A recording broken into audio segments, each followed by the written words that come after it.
נינה סיימון תדבר איתנו בזום. היא כתבה שני ספרים, ספר אחד The Participatory Museum והשני זה Art of Relevance, והיא תדבר בעיקר על הספר Art of Relevance.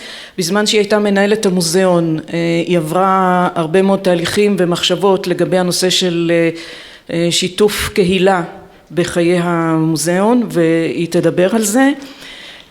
היה לה גם בלוג, אני לא יודעת אם נחשפתם, אבל היה לה בלוג שהיה נקרא Museum 2.0, שהיה מאוד מעניין. היום היא עומדת בראש ארגון שנקרא Off by for All, עוסקת בייעוץ לא רק למוזיאונים אלא בכלל לכל מיני ארגונים שיש להם רצון לשתף את הקהילה שבקרבתה הם נמצאים.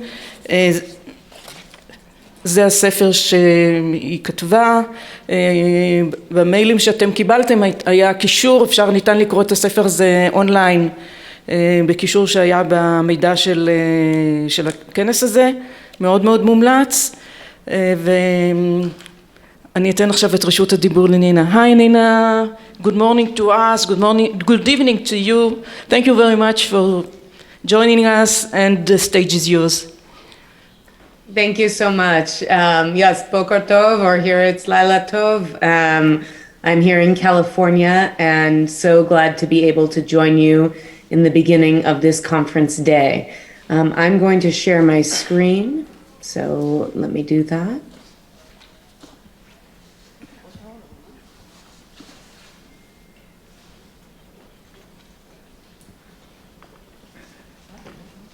Okay.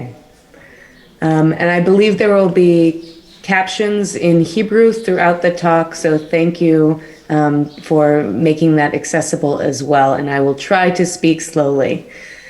I have been asked today to speak about public participation in cultural institutions, museums, nature centers, art centers. As was mentioned in the introduction, I have experience as a museum director at the Santa Cruz Museum of Art and History, or the MA. I've written 2 books, The Participatory Museum and The Art of Relevance, and I was the founder of By For All, which is a global movement for organizations of all kinds, museums, libraries, theaters, parks, to become of, by, and for their diverse communities. But today we're really talking about participation. And to me, fundamentally, when we're talking about participation, what we're talking about is this, that we're inviting people not just to consume and enjoy what we have to share with them, but to co-create and share what is most important to them. So in a traditional institution, the institution has the knowledge, the expertise, the content, and we provide it to visitors or to our communities. In a participatory institution, there is more exchange. There is dialogue between the institution and visitors, between visitors and each other, and the institution becomes a kind of platform for people to create together. This can look all kinds of ways. It can be visitors contributing their own stories to an exhibition. It can be people in the community sharing their own creative practice with each other. It can be a very slow moving slide. So I'll skip that one. It can be people sharing their stories in their own spaces. This is from a pop-up museum in the back of a church. It can be people sharing their creativity in ways that are big and bold and surprising. And the key thing to me about, and I'll just note that in this time of pandemic, there have been really interesting new ways that institutions have been inviting participation, even when being shut down. Casa Santa Ana is a small contemporary art center in Panama City, Panama, where they had a very strict shutdown for most of the pandemic. Casa Santa Ana was part of the Of By For All network. And during a time when they could not present art, when they could not present lectures and films such as these, they moved into participation with their neighborhood, exploring new ways for co-creation to happen, through giving out bags of food and art supplies so that neighbors could make art together in their communities, and by using their social media platform to be able to showcase what artists in their neighborhood were experiencing through the pandemic. There are many, many ways that people can participate in cultural institutions. And perhaps the key element here is that great participation is participation that makes the institution better. I think we've all had experiences with fake participation, where we are invited to share our story or share our opinion, but then that opinion is discarded or ignored. When that happens, we lose trust with visitors.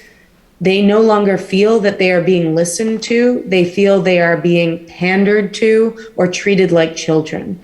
But when we truly believe that people have something to offer that can make our institution better, they can contribute to doing so.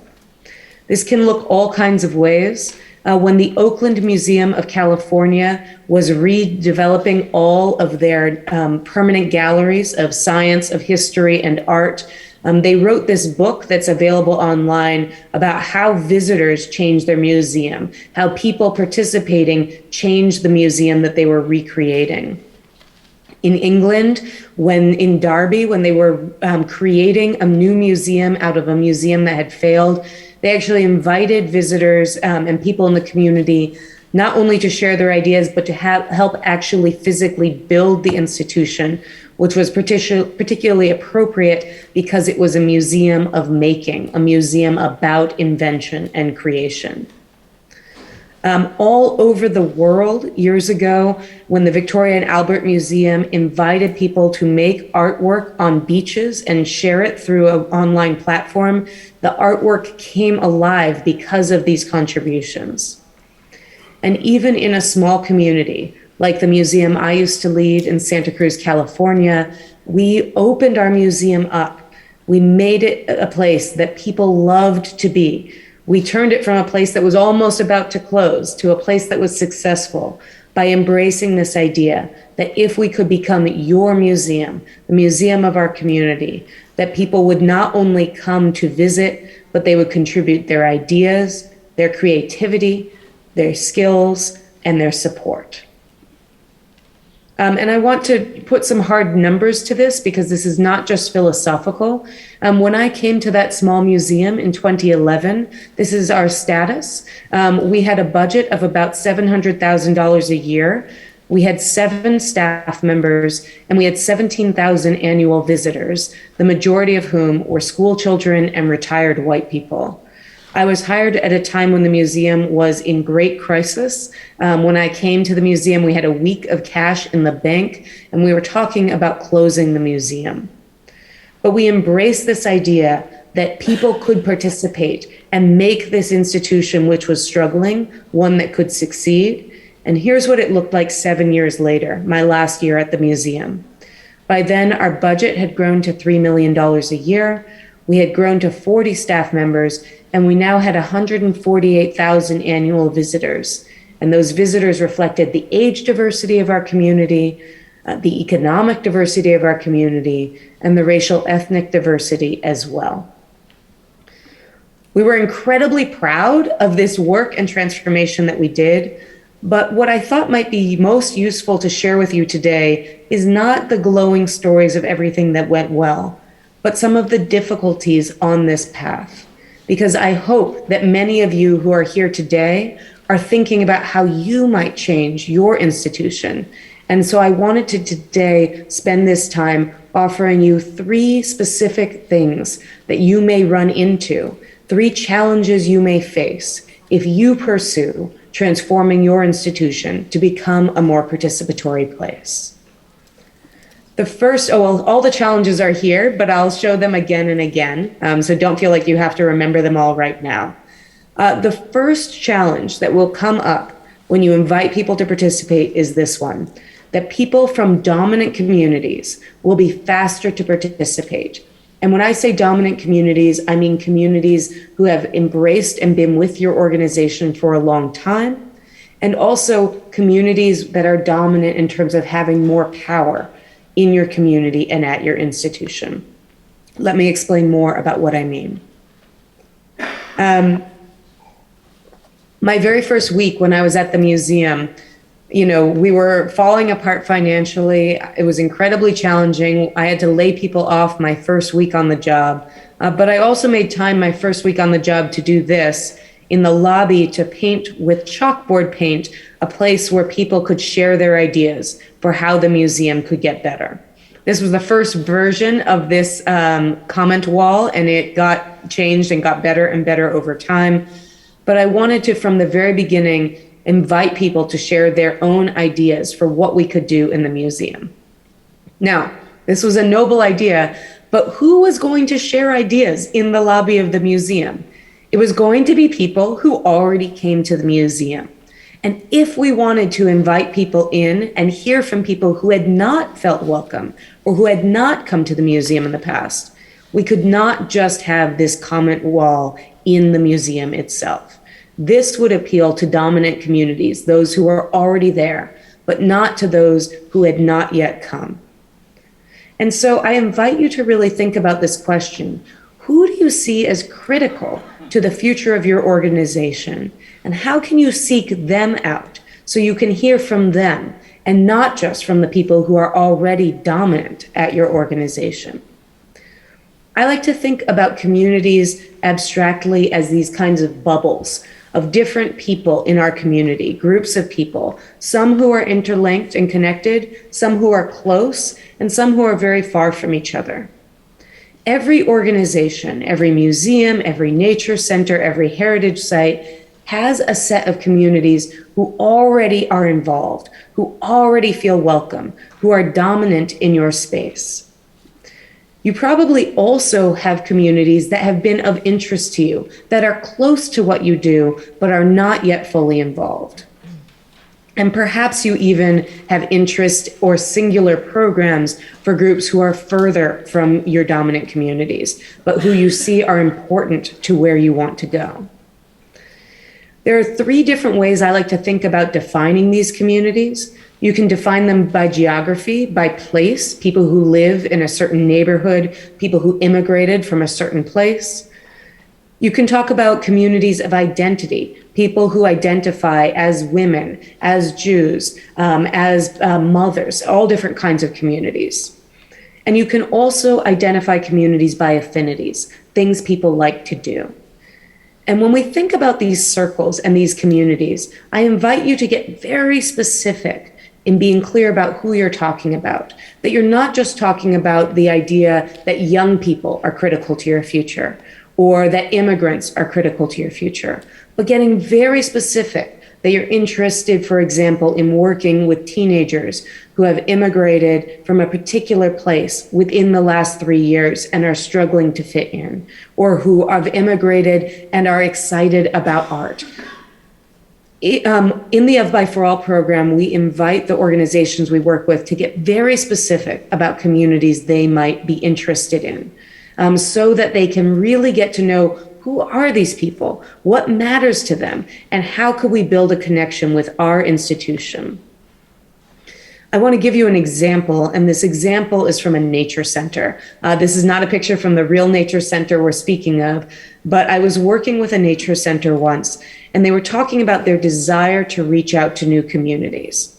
They had dominant communities who already loved their nature center, people who loved to come walk their dogs at the nature center, people who love to come fish, people who love to come look at birds.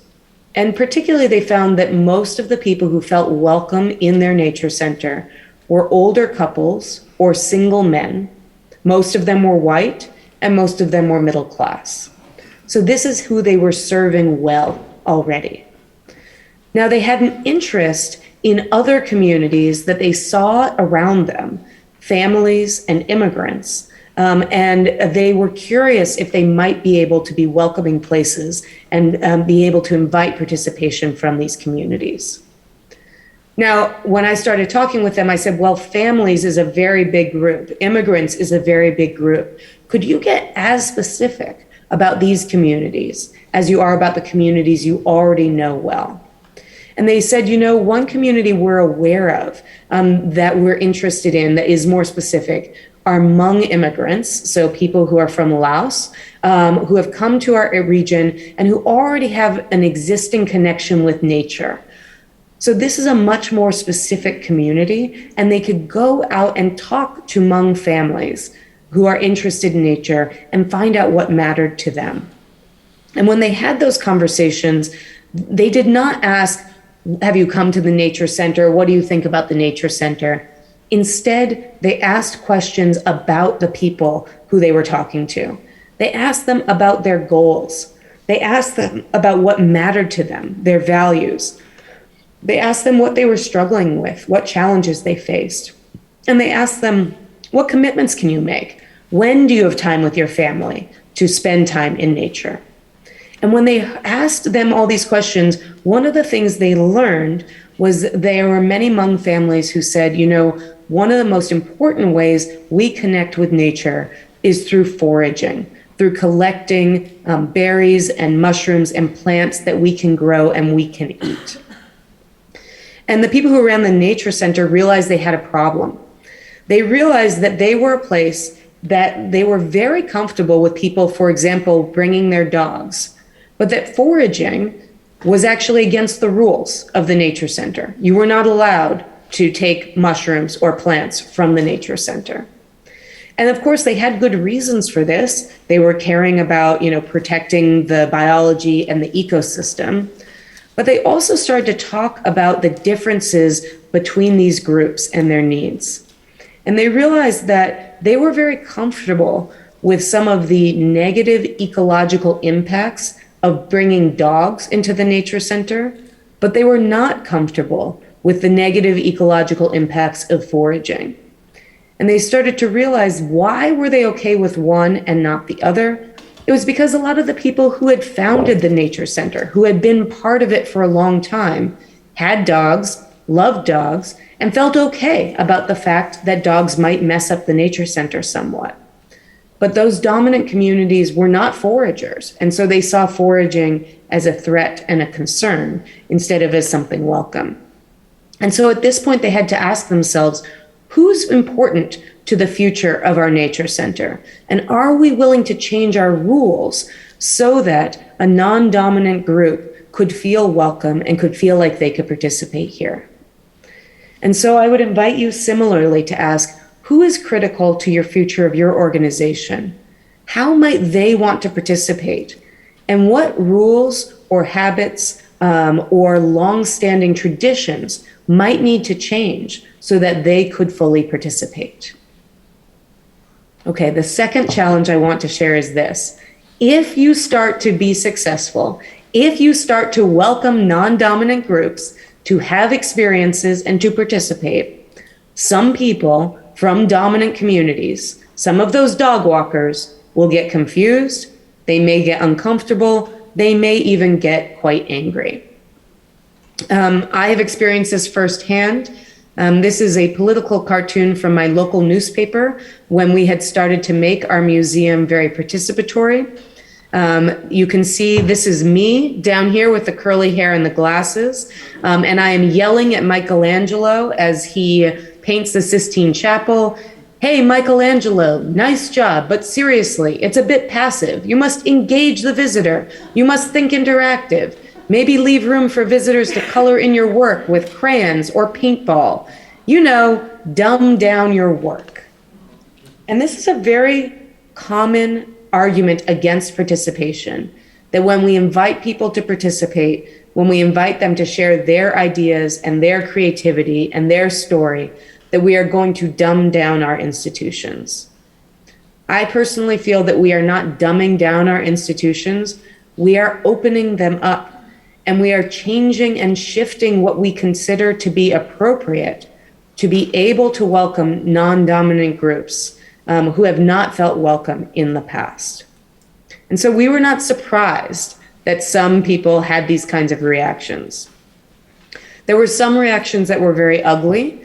I'm in California, where we have a lot of people who are from Mexico. And we did get some calls from people complaining when we went to everything being in English and Spanish, and making pretty racist statements. We had people being proud of their elitism and saying, it's nice that new people are coming, but what really matters is the solid content and character. And I love this last sentence this person says, that is not elite. That is just the way it is. She is so fixated on her dominant paradigm. This is just the way it is. This is just the way a museum is. And this other stuff is just frippery. Or a board member who, when we were working on our new mission, we talked about the idea that we wanted the museum to be a place where people felt empowered to make art and make history. And we had a trustee who said, I love museums, but I don't go to a museum to be empowered. And I had to look at her and say, okay, but Cynthia, you are the mayor of our city. I'm pretty sure you have a lot of opportunities to be empowered. And what we were doing in all of this work was creating new welcoming spaces for people who had not felt empowered in a museum, who had in fact felt that they were not smart enough, not rich enough, not white enough to come in before. There were people like Jasmine Avila. This is from a fundraising letter, an email we actually sent out, a message from her, a new participant at the museum. And in this email, she says this, she says, growing up in Los Angeles, I was surrounded by my culture. There were constant reminders of who I am as a Latina. Santa Cruz always felt like something was missing, that parts of me were missing, even after living here for 7 years. The museum is special to me because it fills that gap. It reflects my story, my history, and my culture. And she goes on to talk about how the museum became a place of belonging for her as a Mexican American in our city. And one of the things I always would think about is the fact that we would always prefer to negotiate the confusion of somebody with power if it means that we are creating a welcoming opportunity for somebody with less power. And that those were the conversations we were constantly having. Again, thinking about the dominant and non-dominant groups, and that if we want people who have not felt welcome to participate, we have to be willing to shift towards what matters to them. And at the same time, we have to have conversations with the people from that dominant group to ensure that they understand that there is still a place for them in this changing institution. One of my favorite comment cards we ever got at the museum was this one. One person has written, what is this, a community center or a museum? And then somebody else has come along and has written on it, can't it be both? And this was a big part of our work at that time, was this idea that Elaine Human-Gurian wrote about beautifully of the museum of and, that we could be a museum of art and history, of loud moments and quiet moments, of academic research and wild events, and that it could be something that happened together. This really became apparent to us when we did a massively participatory exhibition that got profiled in the Wall Street Journal. Now, I'm from a very small city in California. There is no way a museum like ours would ever be profiled in an international business newspaper like the Wall Street Journal. But because we were experimenting with radical forms of participation, there was real interest.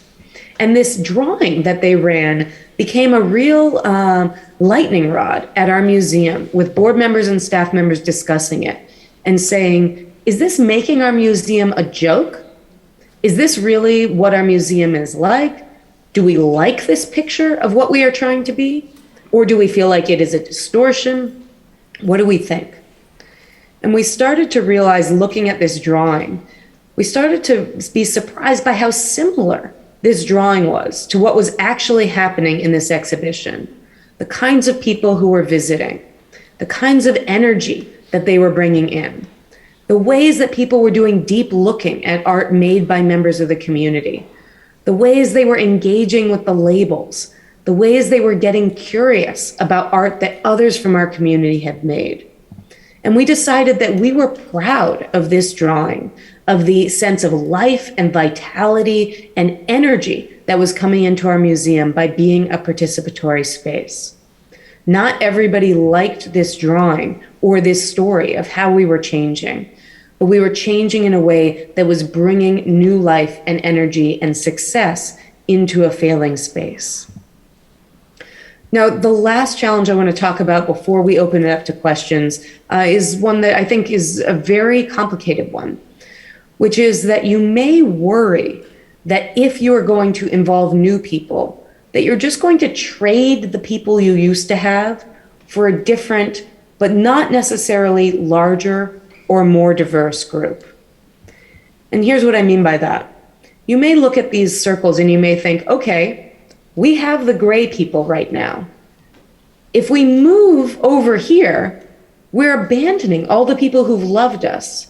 And this is very risky. We don't know if the people over here will be interested in the museum, will want to participate. Why would we make this trade? But in fact, I think the work of inviting more people in is not about trading, but is about growing the circle of who is involved. Yes, it does involve making some shifts away from where you were, but mostly it is about that idea of and, expanding to invite more and more people in. To do this, we need to, with our dominant communities, we have to cultivate generosity. We have to say to people who've come for a very long time, who are saying, why are there these young people here? Why are there these new programs here? We have to be willing to say to them, you have been so generous in supporting this institution. I know how much it means to you. Can you be generous in sharing it with others? We also have to sometimes, for people who say, this is not for me anymore, we have to be willing to bless and release them. Sometimes people hold on so tightly to their idea of what the organization used to be, and they fight the future even though it is not making them happy. This happened for me at the museum with a group of docents who were really upset when we shifted our school program to be more youth-driven. And after a lot of discussion about their concerns, about how the curriculum was changing over many months, we finally sat down and had a conversation where I said, look, it's clear that you're not happy about the direction that the museum's going in. We're going in that direction. But it's also clear that you are an extraordinary volunteer and you have given incredible gifts to this institution. I hope you find a next organization that can use your gifts, and I know how lucky they will be to have you. Those conversations are scary to have, but they are conversations that create release for people to do good work in the places that are going to work for them. And finally, to achieve this expanded goal, you have to build systems that invite more and more people in. Because if you use the same systems you used with your dominant group, you will be trading because you won't be able to handle more participants, more contributors. So you need to shift the way you work to invite more people in. I want to give you an example, again, from the museum of how we were able to do that shift. So I mentioned before this incredible growth in our staff and our attendance. But what this hides actually is an even more extraordinary growth in the number of partners from our community we worked with to make our exhibitions and programs. So when I started at the museum, we worked with about 50 partners a year, artists, historians, community members to co-create programs and exhibitions. By my last year, we were working with 2,000 partners a year. And we had to be able to change our systems because our staff wasn't growing big enough that everybody could work in the same way. We had to find new ways to work with partners. I want to finish by sharing this one more story of one of the ways this transformation looked over time as we moved towards more and more participation with a community that mattered to our future. And that community was Latino or Mexican American families in our community. And the story I'm going to tell you is about one festival that happens once a year called Dia de los Muertos. If you've maybe seen the Disney movie Coco, you might know about Dia de los Muertos. It is an annual celebration and honoring of the dead. It came from a part of Mexico called Oaxaca, although it is now celebrated around the world. And a lot of the Mexican people who live in my city are from Oaxaca. And so for a museum that cared about engaging our whole community, it would make sense to do something for Dia de los Muertos. When I came to the museum, the organization, through our youth programs person, was doing something for Dia de los Muertos. We were doing this one-night festival at the museum where we would set up this altar in the lobby. There was traditional Oaxacan dancing, but there was also some non-traditional activities like the limbo rock. This festival was very well attended, but it was mostly attended by white people. And even though it was our biggest day of the year for Latinos and Mexican Americans coming to the museum, it was still mostly white. And so here's what that event looked like in 2011 when I came. At the time, we had no staff who identified as Latino, Latina, Latinx. We had 5 partners who co-created this festival with us, who were mostly white. And we had 380 visitors come, about 300 of whom were white. So on our biggest day of the year for Mexican Americans or Latinx people coming to our museum, there were only about 100 of them coming out of about 100,000 in our county. So we thought we could do better. And we started to change how we did this project. The first change we made was we started partnering with Oaxacan organizations. And the first one we worked with, Senderos, which is an organization that does music and dance, they said to us, you know, the way we celebrate Dia de los Muertos is not usually inside a building like a museum. We would like to bring in music and dance, but we also would like to bring in a historic property that the museum manages, which was a historic cemetery. So now the festival starts at the museum, but then there's a mile-long procession to this cemetery that is run by the museum. Now, instead of one altar in the museum, there are dozens of altars spread throughout the cemetery made by different community members, both Latinx and not, to honor their dead. Now, instead of a one-evening festival, it is a weekend-long festival with dance, with food, with films. There even are some people who sleep over at the cemetery overnight. Another change that happened during this time was our staff shifting to be more diverse and more representative of our community. This is Helen Aldana, who ran Dia de los Muertos for years. And Helen, I just want to be clear, was not the right person to run Dia de los Muertos because of being Latinx. But being Latinx gave Helen some real skills to lead this program. For example, Helen is bilingual, and it is very helpful if you're working with partners who speak only Spanish to have somebody who is on your staff who is able to speak in the language with them. Also, Helen grew up with her family celebrating Dia de los Muertos, which may not sound like a big deal, but I'll tell you, I'm Jewish. I don't think I'm the right person to run a Christmas event. I could probably figure it out, but I don't have a long history of connections and associations with what Christmas is all about. And most of all, Helen was the right person to run this program because Helen identifies, as we asked all our staff to identify, as a space maker, as someone whose job was not to produce the event, but to make space for our partners to share their creativity and to create the event they wanted to see. So here's what the event looked like by 2018. By then, half of our staff across the whole museum were Latinx. For that event, we now had 50 partners, most of them were Latinx, and almost 2,000 visitors, most of whom were Latinx. Now, just going back to that bigger circle idea, I'll just note there were more white people coming in 2018 than there were in 2011 as well, because more people were coming overall. But the event had shifted from living with the dominant community and the dominant community's idea of the festival to being owned and led by the non-dominant community, but welcoming everybody to be part of it. That meant that now, when beyond this one event, maybe the most important thing about Dia de los Muertos changing is it changed the way that Latinx people saw the museum throughout the year. So that when Senderos was bringing musicians from Oaxaca for a cultural exchange, they wanted to bring them to the museum because they knew that there could be a tour in Spanish and that the museum would be a welcoming place for them to learn about our city.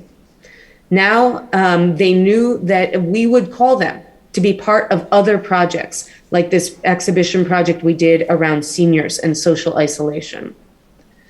And now when there were real issues in their community, political issues, like some of the issues around immigration and the Mexico, California, and Arizona border a few years ago, that the museum could be a place for protest and for speaking out for these issues that mattered.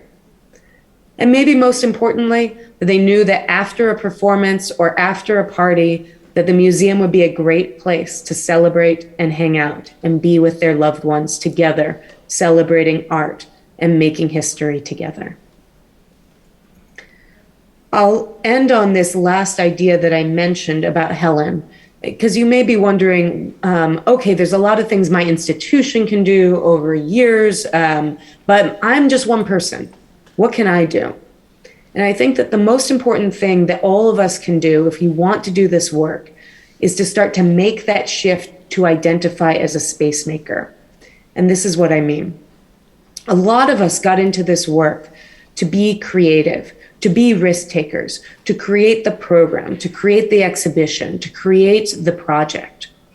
And what I found again and again is that to be a good risk taker, you need somebody else to make space for you, to give you permission, to give you support, to give you encouragement, to say, keep going. And whenever we had a new staff member come on our staff at the museum, we would say, we are going to make space for you to take risks, to do programs, to create events, to create projects. But the most important work you can do here, the way you will succeed here, is if you can use your skills to in turn become a space maker for others, for your interns, for your volunteers, and most of all, for every community member who comes in with a wild idea for a way that they want to make art and they want to make history in this community. So I invite you to think about how you might be a space maker for others in your community and how we might together face these challenges to be able to truly have great adventures in inviting public participation into our institutions. Thank you so much. I'm going to stop sharing so that we can do some questions.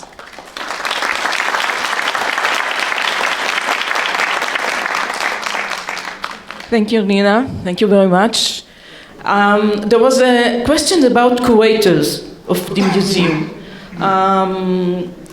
You were talking about changing staff of the museum and letting in people from the Latin community.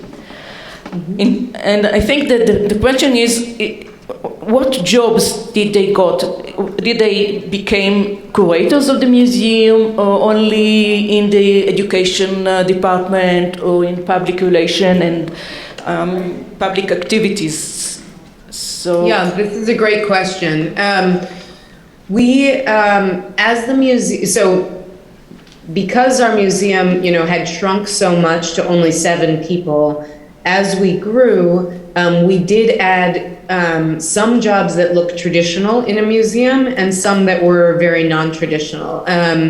We did hire people to be curators, but most of our roles were more focused on people who had skills around community storytelling, community archiving, and community organizing. So somebody who might be a curator might be somebody whose history was in working with a particular community, or might be a storyteller or an artist. So we did a lot of training of working with people with a skill set that maybe was not so traditional, maybe was more focused on their ability to have dialogue with and listen to community members. But we also really respected and valued the expertise of the curators and collections managers and archivists on our team, but their jobs shifted. And so, for example, our curator, instead of being somebody who was strictly focused on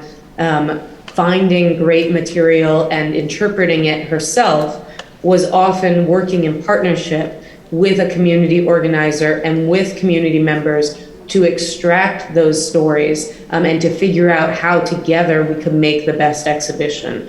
So we were looking for staff members who had the skills, the curatorial skills, the design skills, but who were able to work in collaboration, who were very good at listening to and taking input from people who were very different from them. And so some of those skills meant they came from different backgrounds. I'll also note, I think that in a variety of parts of the world, there are more and more young people who are eager to do curatorial work in a way that is community involved and community engaged. And so we found more and more that there were people who did have both curatorial skills, but were really hungry to learn and to work in a more community-based setting. Okay, thank you. Another question? Ken? No. Thank you very much for your lecture. תוריד את המסכה כשאתה מדבר. Thank you very much for your lecture. I wanted to ask if, as opening up to, when you opened up to the community, were there any examples where you found yourself censoring yourself or limiting content that you might want to bring because it might offend the community, because you're actually changing maybe the values of the institution that's a certain set of values, and the new community that you're catering to would have a different set of values. So if you could describe that. Did everybody hear that? I think I heard it, but do you need to repeat it, or are we okay? No, it's okay if you heard it. Okay, yes, this happened quite a lot, and I think it happened in multiple ways. So sometimes we were debating whether to censor, again, like to use that language of dominant and non-dominant groups. Sometimes we were deciding, how do we support the non-dominant group feeling safe in this space, and who does that mean we might feel comfortable excluding from a dominant group? So I'll give you an example. We did an exhibition that was in partnership with people who were in prison. And there was some discussion about whether we should also be partnering with the police, and whether it made sense, if we were going to be talking about artists who were in prison, if we should be talking with prison guards, with other people involved in the prison system. And in that case, the conversation with some of the prisoners who we were working with was that they said they didn't feel that they would feel really welcome and safe if they were being asked to collaborate with people who they sometimes saw as their oppressors. And so that was an example where we chose to prioritize the non-dominant group because their safety mattered more to us than giving a platform to a dominant group that maybe had more platforms. So that, was a tricky thing sometimes, especially because there are a lot of dominant groups who would say, well, you're excluding us, and that's just another form of exclusion. It happened as well. We did an exhibition with farm workers where there was some discussion about whether we should take money from one of the biggest farming companies to support that exhibition. And that strawberry company wanted to give us money to support these farm workers, but there were farm workers who were in the middle of a strike and protesting against that company. So again, and there was real division of opinion about whether we should be partnering with both or whether we should say no to the money. And in that case, we did say no to the money. There were other times where we went the other way, but we often, when we ran into these conflicts, we asked ourselves, who has less power in this situation, and how can we elevate their needs over the expressed desires of the group with power? And I say needs versus desires intentionally there, because I've often found that people from dominant groups, they'll use the same words. They'll say, I feel unsafe, I feel unwelcome. But what they're actually saying is, I don't like it, it's not to my taste, I don't understand why you're doing it. And so we started kind of listening more carefully to say, are you really unsafe if we share these farm worker stories? Are you really unwelcome if we have this all-gender bathroom that these teenagers have wanted to make? Or is it just something that is uncomfortable for you? And we would always say, if we had to choose the safety and sense of belonging for a group that had less power, we would choose that over the confusion or discomfort of somebody who had more power. And so we were often thinking about that conversation about comfort versus safety, and that safety was more important to us than comfort. I will say in the Up by For All network, there was a museum we worked with who were working, this is in Europe, they were working very closely with an Islamic Turkish community in their town. And they were doing an exhibition on modest fashion. And a lot of the artists in that exhibition, a lot of the fashion designers were Muslim. And there was one video piece in that exhibition that included women who were naked in sort of different interpretations of burqas. And again, it was art created by a Muslim fashion designer, but the museum was working very closely with the mosque in the neighborhood as part of, a community they wanted to partner with. And they really found themselves in this conflict about this artwork, because the people from the mosque said, if you include this artwork, we will not come to the exhibition, we will not partner with you, we will protest the exhibition. But the museum director also felt very strongly that they didn't want to censor this artist or this artwork, and they thought it was important to the exhibition.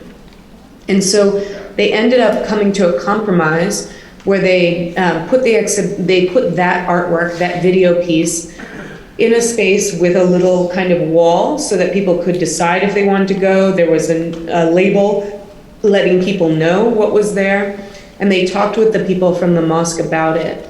And, the outcome is not all love and flowers, but the people from the mosque said, we appreciate that you've listened to us, you've taken us seriously, we don't like that this artwork is in the exhibition, but we understand why you're doing what you're doing, and we are still ready to partner with you. And I think that that's often how this goes, is that it's not that it will ever be perfect for everyone, but that what people are looking for is to be respected and really taken into consideration when these kinds of conflicts come up. יש לנו זמן לעוד שאלה? Thank you very much, Nina, for your... One more question, please. אני מצטערת, אבל אנחנו כבולים בלוחות זמנים, אז את יכולה לשאול אותי, אולי אני יכולה לענות אחר כך. Okay, Nina, thank you very much for your inspiring presentation. Thank you. And good night. Yes, I can say Boker Tov now because it is after midnight here. I hope that you have a wonderful day and that you come up with many bold ideas for change. Okay. Yeah.